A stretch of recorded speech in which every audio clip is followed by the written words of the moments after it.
Reading 16 from the Psychological Commentaries on the Teachings of Gurdjieff and Ouspensky, Volume 1, by Dr. Maurice Nicoll. Birdlip, August 14, 1941. The Idea of Transformation in the Work, Part 2.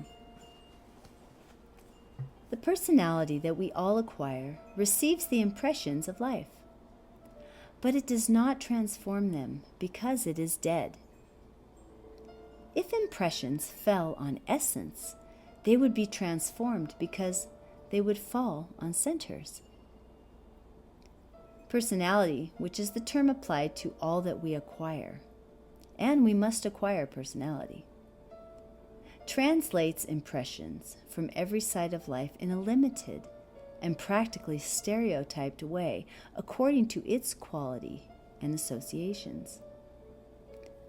The personality in this respect is sometimes compared in the work with the secretary who sits in the front room, dealing with everything according to her own ideas. She has a number of dictionaries and encyclopedias and reference books, etc., round about her, and rings up the three centers, that is, the mental, the emotional, and the physical centers, according to her limited ideas. The result is that the wrong centers are nearly always being rung up. This means that incoming impressions are sent to the wrong places and produce the wrong results. A man's life depends on this secretary, who mechanically looks up things in her reference books without any understanding of what they really mean, and transmits them accordingly without caring what happens, but feeling only that she is doing her duty. This is our inner situation. What is important to understand in this allegory is that this personality which we all acquire and must acquire begins to take charge of our lives. And it is no use imagining that this only happens to certain people. It happens to everyone.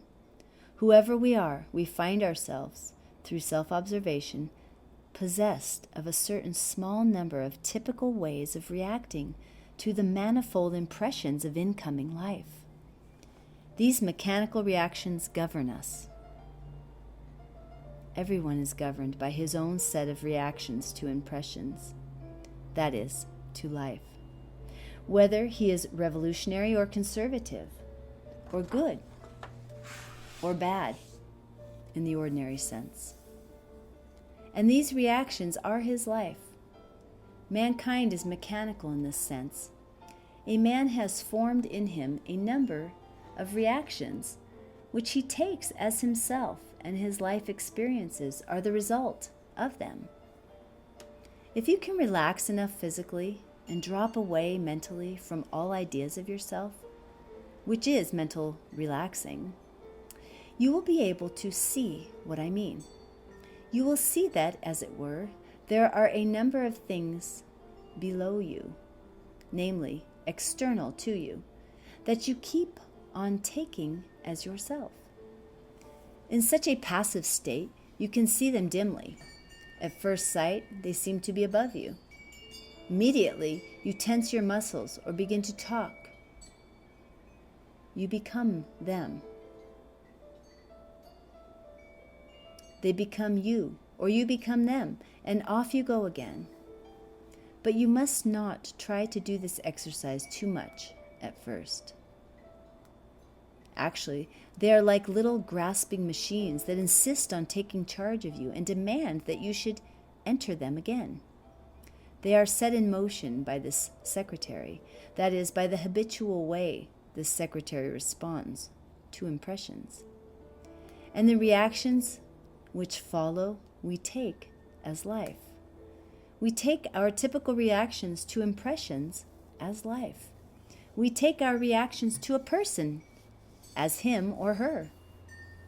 All life, that is, outer life, which is what we usually think life is, namely what we see and hear, is for each person his or her reactions to the impressions coming in from it. And as I said in the last talk, It is a great mistake to think that what is called life is a solid, fixed thing, the same for everyone. No one has the same impressions of life. Life is our impressions of it, and these can be transformed. But as was said, this is a very difficult idea to reach because the hypnotism of the senses is so powerful. We cannot help thinking that it is only the senses that give us reality. So our inner life, our real life of thought and feeling, remains dim to our mental conceptions. Yet, at the same time, we know quite well it is where we really live, that is, in our thoughts and feelings. To establish a point in the work, to make it more real than life, we must observe ourselves and make our inner life of thoughts and feelings a fact more powerful than any fact given by our senses. This is the beginning of transforming. One cannot transform anything in oneself if one is glued to the senses. As I said in the last talk, the work teaches that if you are negative, it is your own fault. The sensory point of view is that this or that person in the outer world that you see and hear by means of your eyes and ears is at fault. This person, you will say, because he or she does this or talks like that, is to blame. But actually, if you are made negative, what you have to work on, what you have to observe, is this negative emotion intruding itself into your life. That is, into the inner, invisible place where you really exist. Your real being is in the inner, invisible world of yourself. Do you wish to argue this point? Well, are the thoughts and feelings and emotions and hopes and despairs you have less real to you than the tables and chairs in your dining room? Do you live, as it were, in this dining room? You may be very much identified with your particular tables and chairs, but even so, is it not your feeling about these tables and chairs that is real to you? Suppose you are ill and feel perhaps death is near you. Do you bother any more about them? Of course not. And why? Because you have no longer any feelings about them. It is your feelings and your ways of identifying that make you regard this or that thing as important. It is not the things that you see with your physical eyes. Let us suppose that a person notices that he is identified, say, with his furniture. Do you think that he must get rid of his furniture in order to change? Of course not. That would be silly. What he can change is his being identified so much. If he works on this, if he begins to transform this reaction in himself, he can still enjoy his furniture, but he will not commit suicide if it is destroyed in a fire. Do you see the difference? You cannot transform life, but you can begin to transform the way you take life. The first conscious shock means work on yourself in general. The point of this work is to try to give oneself this shock. Everything that is taught in this system on the practical side belongs to the first conscious shock, non-identifying, non-considering, and so on. This may lead to a real moment of self-remembering as a reward. Then one has insight into what one must do and realization of the truth of the work. But work must be done in the spirit of the work, that is, in the sense and feeling and valuation of the work. This must enter into every effort of work, for no one can work for himself alone. Otherwise, the results go only into false personality, and so into merit. A man must work from love of the work. This brings hydrogen 12 up to the place of incoming impressions.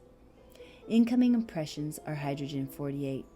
They cannot pass to hydrogen 24 without hydrogen 12 as active force.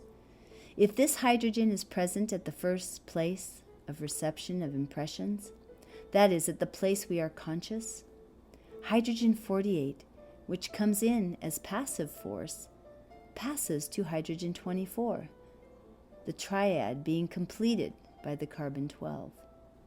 Hydrogen-12 is not present naturally at this point in the human machine.